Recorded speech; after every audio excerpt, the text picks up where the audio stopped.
et notamment spécialiste de l'histoire des pères, de la virilité, de la masculinité. Je ne parlais pas de sa propre virilité, de sa propre expérience sexuelle. Il nous en parlera peut-être tout à l'heure dans la discussion, mais ce n'était pas à ça que je faisais allusion. Mais en revanche, là pour les filles, voilà, se préserver, notamment pour son mari, ça ne veut pas dire qu'on le fasse toujours, mais il y a une terreur aussi, une peur panique à l'égard d'enfants non désirés, à l'égard éventuellement de la nécessité d'avoir recours à des avortements clandestins dans les pires conditions. Et en fait, ce qui est frappant, c'est que malgré tout, il y a quand même un conservatisme et un manque de réflexion politique sur cette question des rapports femmes-hommes, que l'on voit par exemple du côté du Parti communiste français, parce que en plein mois de mai 68, le Parti communiste français distribue des bulletins d'adhésion dédiés à la fête des mères. Donc c'est quand même voilà, l'idée que les femmes, quand même toujours des mères, vous voyez, des mamans, des épouses, alors femmes, il faut soutenir vos maris dans la grève, comme si elles-mêmes elles n'étaient pas grévistes. Mais alors on parlait des situationnistes tout à l'heure, c'est pas beaucoup mieux, enfin je veux dire, c'est autre chose, ils parlent pas des mères de famille, mais chaque fois qu'ils font des détournements de BD, bon là j'ai choisi la plus pudique, hein, mais la plupart du temps, dans les détournements de bandes dessinées situationnistes, les corps des femmes sont juste hyper sexualisés, sont des purs objets sexuels avec les seins en obus dressés, voilà, qui, là, je n'aurais jamais dû épouser un ministre, je suis dans une usine en grève, enfin, on suppose que cette jeune femme ne va pas tout à fait dans une usine en grève pour élaborer un cahier de revendications, quoi. Donc en fait, les femmes, elles sont pour beaucoup assignées à des rôles soit complètement de maternité, soit d'objets sexuels, y compris dans les groupes qui se disent les plus révolutionnaires, qui pensent le plus l'émancipation et le refus des dominations. Alors que les femmes, justement, elles ne sont pas que des porte-drapeaux, elles ne sont pas que des allégories en 68. Bon là, ce sont des photos évidemment très célèbres, en particulier, enfin, quand on parle de 68, soit on met Daniel Cohn-Bendit en couverture des magazines, soit on met Caroline de Belderme, cette photographie qui a fait le tour du monde et qui est d'ailleurs parue d'abord dans Life.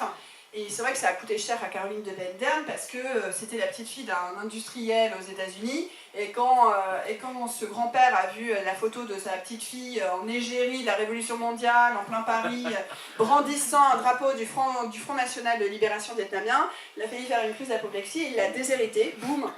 Et elle n'a jamais pu rien faire contre ça. Après, elle a cherché d'ailleurs à faire des procès aux photographes pour essayer de récupérer son droit à l'image, mais enfin... Donc voilà, sachez que si jamais vous brandissez un drapeau noir ou je ne sais quel drapeau dans une manifestation prochaine, vous ne pourrez pas récupérer votre droit à l'image. Mais les femmes, pour autant, elles sont quand même, comme je vous le disais, elles sont très présentes, et y compris des endroits où on ne les attendrait pas forcément à cette époque, notamment dans le service d'ordre de certaines manifestations. Et alors, même le pouvoir le sait bien qu'il y a des femmes qui peuvent jouer un rôle dans l'événement. Alors ça, c'est une affiche des comités de défense de la République, les CDR qui se mettent en place à compter de la fin mai et tout au long du mois de juin, qui vont jouer un rôle actif pour essayer de contrer la grève. Et donc là, c'est les femmes de France. Alors là, il faut que je change de voix, justement, que je prenne une voix plus douce. Puisque c'est ça l'idée, c'est que les femmes sont douces. Donc, les femmes de France, voilà, c'est mieux. Adresse, mais oui, d'ailleurs, il faut que je redescende. Adresse un appel, d'ailleurs, je vais bientôt m'arrêter, je pense. Adresse un appel solennel, afin que chacune fasse entendre sa voix. La voix du bon sens, du courage, de l'amour, contre celle du désordre et de la haine.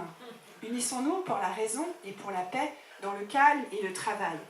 Donc voilà, là on est au cœur vraiment justement des assignations de genre, c'est-à-dire que aussi bien du côté, je ne les renvoie pas dos à dos, hein, mais du côté du Parti communiste comme du côté des gaullistes et dans une autre mesure des situationnistes, on a, quoi qu'il en soit, là je viens d'aplanir les choses, évidemment elles sont très très politiques, mais en tout cas en termes de rôle de genre, voilà, il y a quand même des assignations, ce qui fait que certaines femmes incorporent aussi ces rôles, c'est-à-dire elles sont encore une fois actives, agissantes dans la grève, mais beaucoup vont se dire j'ai des choses intéressantes à dire, mais je ne vais pas forcément les dire parce que ça sera moins intéressant que lui là-bas ou lui là-bas qui va le dire mieux, et puis voilà, il exprimera les choses mieux, quoi. Et donc, en fait, ces femmes, elles vont pour certaines prendre conscience qu'il y a une contradiction dans les termes au sein de l'événement, prendre conscience que quand on aspire justement à l'émancipation, à l'égalité, au refus de toutes les formes d'aliénation, eh bien c'est pas normal qu'il y ait du sexisme, qu'il y ait de la domination masculine dans l'événement. Sartre a dit à un moment, dans une interview qu'il a faite dans le Nouvel Observateur de Daniel Cohn-Bendit, il a dit vous avez mis l'imagination au pouvoir, vous avez étendu le champ des possibles. Mais ce champ des possibles, c'est vrai que 68, ça ouvre des barrières comme ça qui étaient dans les têtes, mais il y a des choses qui sont des impensées. La plupart des leaders sont des leaders, qui soient les leaders étudiants dont on parle tout le temps, évidemment Cohn-Bendit, évidemment Sauvageau, les leaders politiques, Rocard, Krivine, Ben Saïd, enfin il y en a plein qu'on pourrait citer évidemment, les leaders syndicaux comme Georges Segui, comme Alain Gespard pour ce qui concerne l'enseignement supérieur. Bon voilà, c'est que des hommes, mais surtout ils ne se posent pas du tout la question ni d'être des leaders, parce que c'est normal, il y a une sorte de naturalisation du leader, voilà, c'est naturel, c'est des leaders, et puis alors encore moins le fait qu'ils soient des hommes. Et moi je pense que finalement la figure qui incarnerait bien davantage 68 que Daniel Cohn-Bendit par exemple, même s'il faut en parler de Daniel Cohn-Bendit, c'est Jocelyne. Et Jocelyne, alors j'ai pas sa photographie ici, je m'en désole d'ailleurs en vous en parlant parce que ça me vient à l'esprit là, mais Jocelyne c'est en fait une ouvrière des usines Wonder à Saint-Ouen dans la banlieue nord de Paris. Vous connaissez peut-être ce petit film qui a été tourné par des étudiants en cinéma, les étudiants de l'IDEC en juin 68. Et en fait, c'est au moment de la reprise du travail aux usines Wonder. Et en fait, cette femme, qui est une ouvrière de l'usine, elle pleure. Elle ne veut pas reprendre le travail. Et elle dit, mais je ne rentrerai pas dans cette tôle. Et elle crie aussi. Elle crie, elle est indignée, elle est bouleversée, elle ne veut pas. Elle dit, mais non, mais c'est pas possible, on ne va pas reprendre, là, ça ne va rien changer, on n'a rien gagné, le patron, il ne changera pas, etc. Et en fait, pour moi, elle incarne tout autant 68, en tant qu'elle est jeune, en tant qu'elle est ouvrière, en tant qu'elle est femme, et en tant qu'elle refuse aussi la reprise du travail à ce moment-là, que les leaders dont on parle généralement. Et j'aime bien justement ce texte de Leslie Kaplan. Leslie Kaplan, c'est une romancière, une écrivaine importante, et à l'époque, elle était ouvrière, elle s'était établie en usine en 68. Et elle écrit « Des femmes avaient apporté des chaises dans la cour, elles tricotaient. » Tu vois ça, des femmes assises sur des chaises en train de tricoter dans une cour d'usine, sous le grand ciel bleu et blanc. Elles tricotaient, elles discutaient. Venir la nuit, parler aux hommes, transgression. Donc, en fait, dans ce texte, il y a justement tout ce condensé de l'action et des contradictions de 68 en termes de rôle de genre, parce que les femmes, elles sont là, mais elles tricotent, comme les tricoteuses dans les assemblées de la Révolution française. Donc elles reproduisent aussi leur rôle, mais elles sont là et elles transgressent. C'est une double transgression en tant qu'elles sont des ouvrières et des femmes qui vont prendre aussi la parole dans l'espace public. Oui, je sais, il faut que je termine bientôt. Alors, je vais terminer justement en évoquant quelques enjeux politiques. Vraiment, j'ai combien? 2 minutes? 3? 2? 2 minutes 30? Oui, bien sûr. Donc je vais bientôt m'arrêter. Alors, 2 choses. La première que je traduirai avec le dessin de Wolinski. Pour formuler ça, parce que c'est un sujet un peu délicat, peut-être un sujet qui fâche. Formuler ça sur le ton de l'humour. Alors ça, c'est un délégué syndical, je vais vous lire les légendes. Un délégué syndical, probablement de la CGT, qui s'adresse à des ouvriers en grève qui ont arrêté le travail. Alors il leur dit « Camarades, il paraît que vous avez arrêté le travail. » « Oui. Si vous avez débrayé, c'est que vous avez des revendications à faire entendre. Je suis votre délégué, vous ne devez rien me cacher. » Ils ne répondent pas. « C'est les salaires, hein, camarades, vous voulez une augmentation, hein, c'est ça, hein ?» Ils répondent toujours pas. Ou alors c'est la sécu ou les vacances. Il faut que je place le gouvernement et le patronat devant leurs responsabilités. Parlez à votre délégué qui vous aime, allez. Et c'est toujours le silence. Alors là, il commence à s'énerver.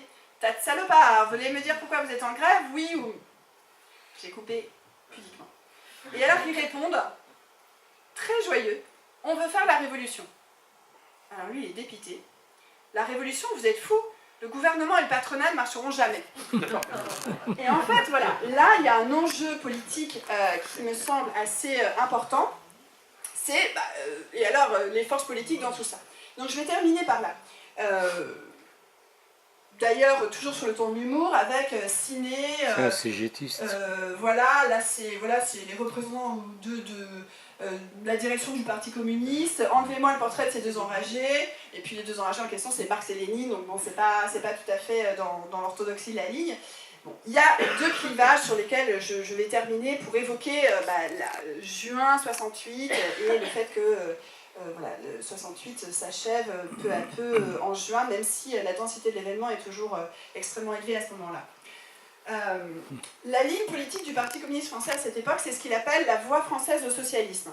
Donc la voie française au socialisme, c'est en fait l'idée de faire une union de la gauche avec différentes organisations politiques, un peu sur le modèle du Front populaire, par le haut, pour un programme qu'il appelle déjà le programme commun, c'est-à-dire avec un certain nombre de mesures, des augmentations de salaire, des baisses du temps de travail, la baisse de l'âge de la retraite, des nationalisations. Donc c'est un programme de réforme.